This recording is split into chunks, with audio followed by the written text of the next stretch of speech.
Hello à tous, vous êtes sur le podcast de l'art de se suffire, un podcast qui t'apprend et t'aide à vivre ta vie pleinement comme tu le souhaites. Aujourd'hui, avant de commencer cet épisode, je voudrais vous poser une question et je souhaiterais que vous puissiez y répondre avant même que vous écoutiez la suite de ce podcast pour tout simplement ne pas être influencé et d'avoir réellement votre avis sur ce sujet. La question n'est autre que, d'après vous, qu'est-ce qui va déterminer une personne de confiance ou non? Qu'est-ce que une personne doit faire ou doit être peut-être pour que vous puissiez lui accorder cette confiance? Je vous laisse réfléchir à ce sujet. Je vais vous parler de ce qui me fait déterminer justement cette confiance que j'accorde ou non à des personnes. Déjà, on va définir un petit peu qu'est-ce que réellement la confiance et pourquoi on l'accorde, tout simplement. La confiance n'est autre qu'un sentiment de sécurité qu'on va accorder à une personne parce que justement on pense pouvoir compter sur elle.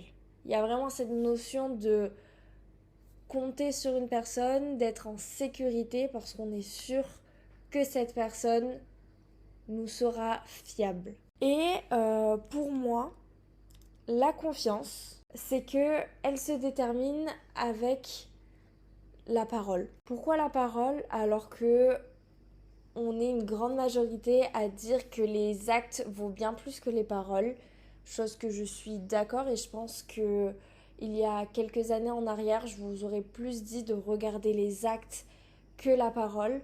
Mais pour moi, c'est important aussi de voir la parole qui a été dite avant l'acte pour voir justement si l'acte découle réellement de quelque chose qui a été dit.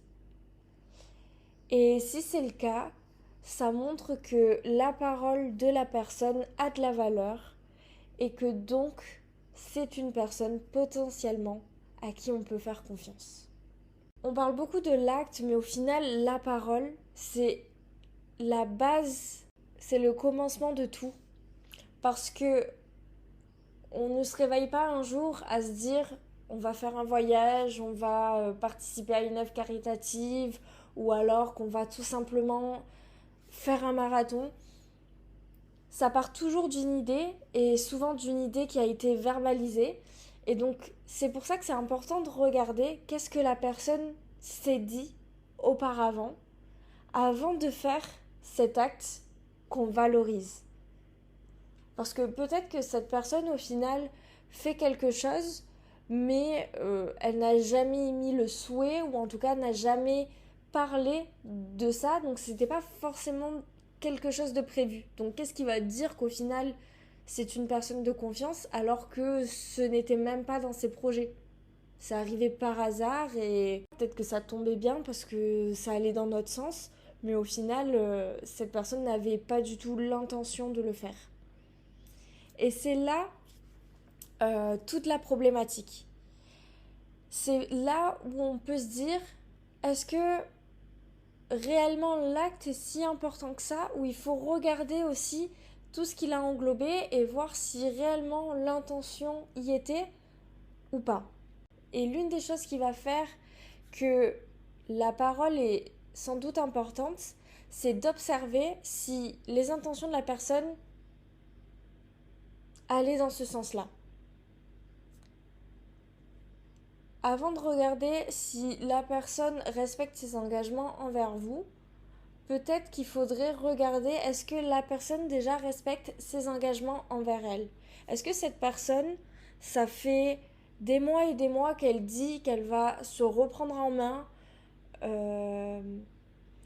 qu'elle va sans doute qu'elle va se reprendre en main, sûrement qu'elle s'était dit comme chaque année qu'elle allait faire attention à ce qu'elle mangeait, qu'elle allait faire du sport, etc. Est-ce qu'au final, elle a respecté ces engagements-là ou c'était juste des paroles en l'air ou encore un moyen de cracher du feu devant tout le monde et de ne rien faire?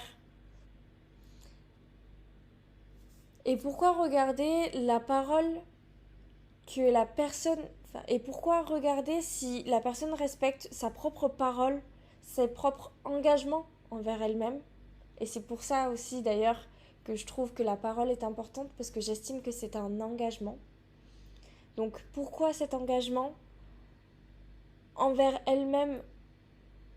Pourquoi c'est important de regarder cet engagement que cette personne se tient envers elle-même ou non? Tout simplement parce que on est censé être les personnes les plus importantes de notre propre vie. Donc si on ne respecte pas nos engagements, notre parole envers nous-mêmes, à qui? Qu'est-ce qui va dire qu'on va le faire pour d'autres personnes qui ne seront sûrement peut-être plus dans nos vies dans quelques années? Attention, ça ne veut pas dire que si une personne tient ses engagements envers elle-même, qu'elle va forcément le faire pour vous. Mais déjà, ça détermine si le poids de ses mots est vraiment conséquent et s'il faut vraiment en prendre en compte. Par contre, même si cela ne veut pas dire que forcément cette personne va tenir ses engagements envers tout le monde, le fait que je sais si elle fait attention à faire ce qu'elle dit, le fait qu'elle le fasse ou non envers moi, ça déterminera la place que j'ai dans son cœur. Et donc potentiellement, ça me montrera plus facilement si je peux faire confiance à cette personne parce que je compte pour elle ou non. Et c'est là toute la logique. Comment je peux faire confiance à une personne si tout ce qu'elle me dit ne se réalise jamais? Ou du moins qu'elle ne fait pas l'effort que ça se réalise. Si à chaque fois qu'on se promet qu'on va se voir, qu'on se dit que tel jour, telle date, on se voit et qu'au final il y a toujours un empêchement, qu'est-ce qui va faire que la prochaine fois, je crois en ce point de rendez-vous où on va se voir? Si à chaque fois qu'on planifie un voyage, eh bien, il ne se réalise pas, ou du moins il faut que je force pour commencer à réfléchir, à mettre en place ce projet-là, qu'est-ce qui va me dire que la prochaine fois que tu t'engageras ou que tu me diras quelque chose, je devrais te croire? Si à chaque fois que tu me dis quelque chose, je dois forcer pour que ça se réalise, ou alors tout simplement attendre des années et des années, ou ne plus espérer parce que ça ne se réalise jamais, qu'est-ce qui va faire que moi, je vais avoir confiance en toi? Je pense que la parole, c'est quand même souvent le début de tout. Le début qui va créer l'intention, qui va également aussi déterminer l'honnêteté que la personne a envers vous, tout le respect aussi qu'elle a envers vous potentiellement, parce que j'estime que si je ne suis pas sûre de quelque chose, je ne vais pas te confirmer. Ou en tout cas, je le nuancerai avec des mots. Je t'enverrai ça quand j'aurai le temps, oui peut-être je ferai ça, mais je ne mettrai pas en tout cas des termes pour dire demain c'est sûr qu'on va faire ça si je ne suis pas sûre de le faire. Parce que tout simplement j'estime que derrière, à partir du moment où je te l'ai dit, tu vas attendre quelque chose.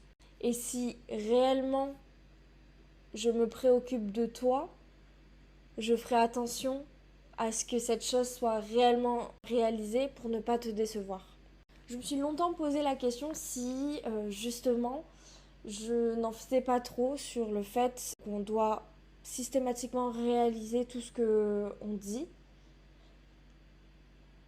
Mais pour moi, aujourd'hui, je peux dire que en fait non, c'est tout simplement la base de la confiance.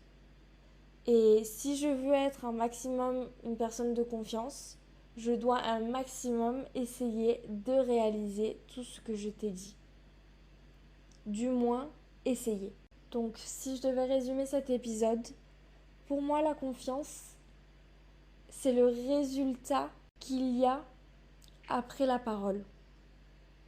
C'est de voir justement si ta parole a de la valeur parce que tu fais en sorte que tout ce que tu as dit se réalise.